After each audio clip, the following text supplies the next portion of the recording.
woodpecker signal, and it was exactly as it sounded. It was this weird static that was rhythmic and coherent, man-made.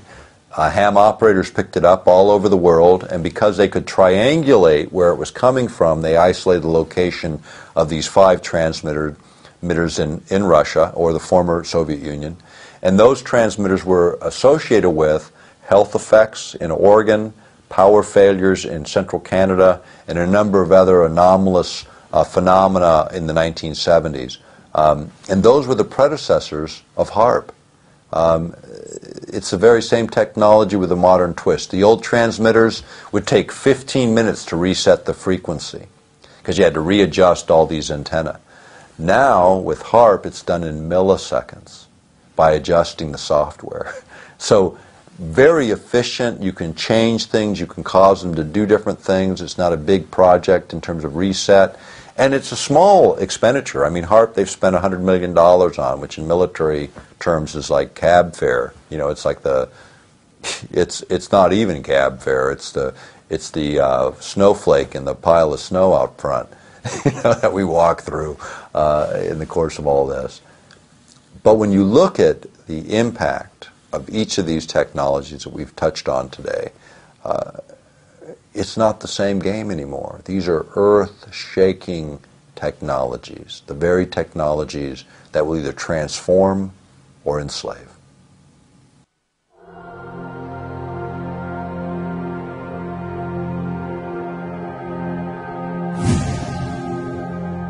Most science, at least in the U.S., is developed, most of the high science anyway, is developed through military research labs, military contracts, and some contracts to the National Science Foundation. But all of the military work and much of the work done by the National Science Foundation and others represent compartmentalization, separation of the sciences in small bits and pieces, so basically one side doesn't know what the other is doing.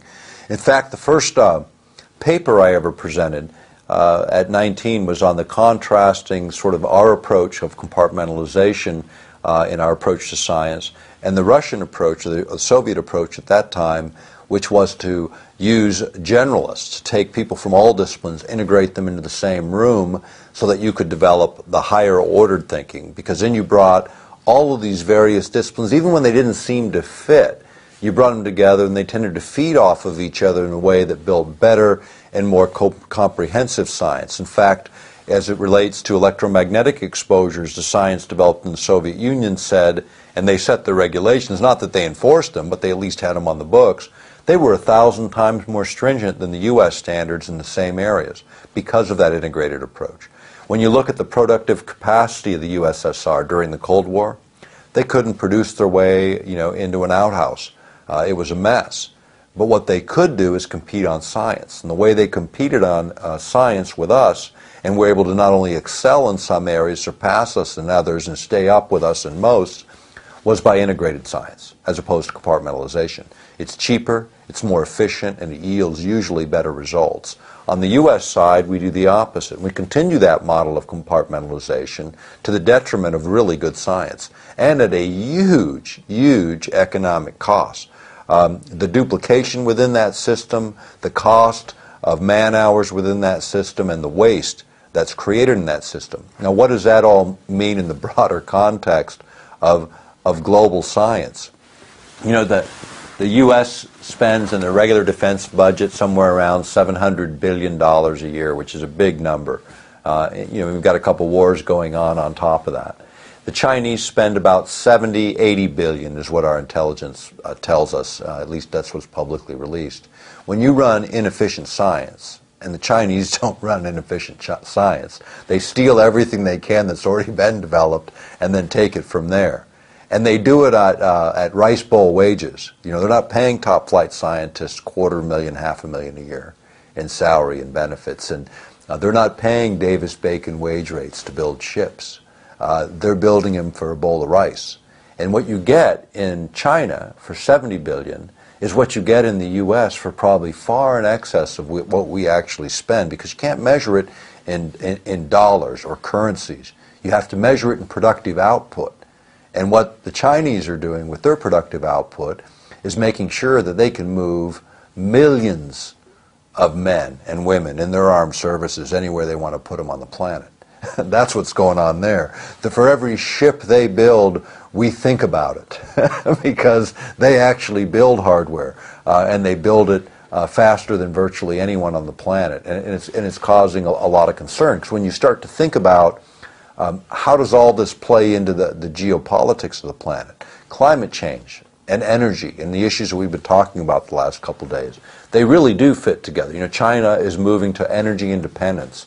They're building a coal to liquids plant every 18 months from start to finish. They have so many planned online. Their objective is to be free of the West in terms of contributions to basic natural resources. And what are they doing with all the trillions of debt, U.S. debt, that they're collecting? What are they doing with all the dollars that they're collecting? They're going around the world. They're outbidding Western companies by outbidding us on mining opportunities, the venture capital opportunities, the rare earths and mineral opportunities, and all those plays all over the world. They're outbidding everyone. And why are they doing it? Why would you want to hold a bunch of U.S. paper right now that you know is going to be dropping in value? You're better off buying the commodities. You know, when the market fell apart and copper hit $1.30 a pound, which was the lowest it had been in years, the Chinese bought more then than they ever bought in their history, and they bought it all the way up till it blew through the old record price by 10% while the economy is still in the toilet in the U.S. and Europe, and commodity prices are breaking through the roof. And all those investments those Chinese made with all those cheap U.S. dollars, well, they still had a little bit of value, and we all thought they were nuts for paying 10, 20% more than the market said those assets were worth. What a deal they made on all those commodities, not just what was already finished. And what does it mean, just copper alone? There's 8 days worth of copper in warehouses in the world to fulfill 8 days worth of global demand right now today. That's how underproducing we are in that specific commodity. Zinc, nickel are in similar situations where there's very limited supplies on hand. Rare earths, it's even worse, and all of those are controlled by China. When you start to think about earth-penetrating tomography as a technology for locating underground mineral resources, as an example, oil and gas resources. Some of that technology was tested, and it was tested in over 20 states on a number of wells that were drilled by Halliburton back in the 80s and into the 90s. And what they looked at was using a very simple method of earth-penetrating tomography.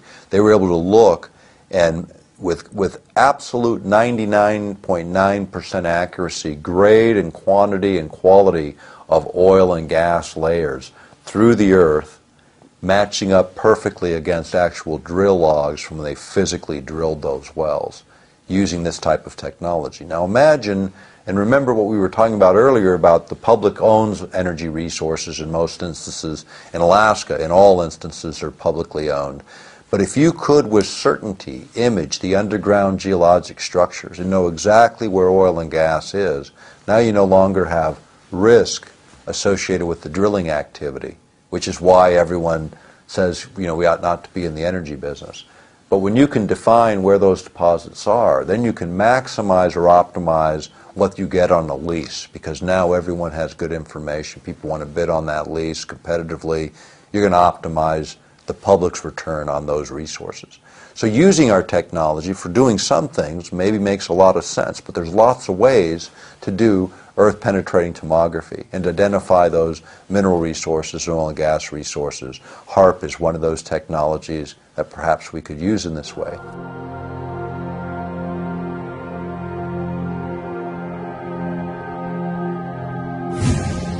When Skylab launched the first time, we realized that, back in the 70s, we realized that it created a hole in the ozone layer. And everybody watched it, you know, and they said, oh, after a few hours it all filled in and everything went back to normal. But think about this now. I mean, think about it as a practical matter. The Earth is turning, you make a hole, everything's moving, eventually it gets filled in, or it appears to get filled in.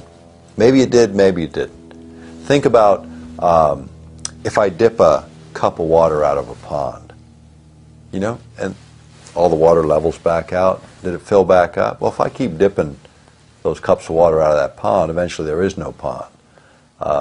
but it sure looks flat and level with just a couple dipped out. So what was it? You know, now Skylab creates an ozone hole. How many billions of cans of aerosol would have had to get up there?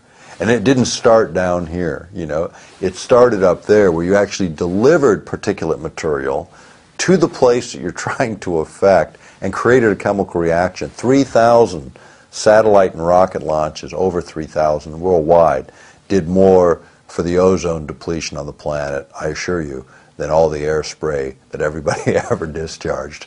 And again, nobody takes any responsibility. Blame it on the guy with the aerosol can, while governments stand back and go, we didn't do anything here.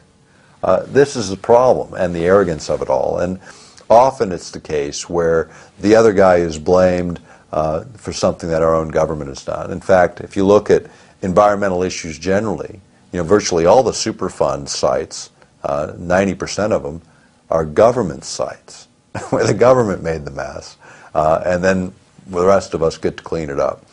Now we're experimenting with science that's much, much different than leaving a mess in some local location on the ground.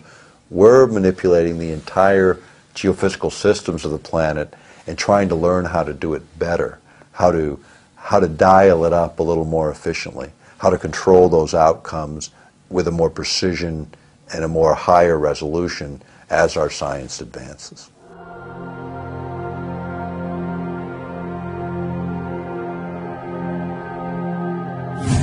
We've written the book Controlling the Human Mind, and we wrote and produced the video Mind Control, which Alex has carried for years. And I always consider that the most important work. Even when you associate some of the mind effects things with HAARP, they're big and they're important. But as we got more into that subject, it became, for me, the most compelling and important work that we've published. Because the idea of interfering with human consciousness, this idea of being able to interfere with free will, if you will, something that even God will not do in most religious traditions, interfere with free will, is now within the capability of man. Should man do it? I say absolutely not. Again, thinking about personal liberty and personal freedom, the basic premise of the First Amendment of the Constitution, the right of free speech, the right of assembly, the right of free expression of religion, all of those presuppose a fundamental right, the freedom to think. That's the First Amendment, because it presupposes all of that. Without the freedom to think, none of the other liberties matter at all. And this is the century that we're in. The CIA, actually the work in this goes before the CIA. You go back to the work at Harvard, work being done at the hypnotherapy labs at Harvard in the 1920s by a guy named Estabrook. And Estabrook had this idea that you could create what we would call today the Manchurian candidate, you know, some super spy that would be pre-programmed to do destruction or gather intelligence, and if captured would have absolutely no knowledge of any of it. Well, he started this work in the 20s. By the 1930s, his work was classified.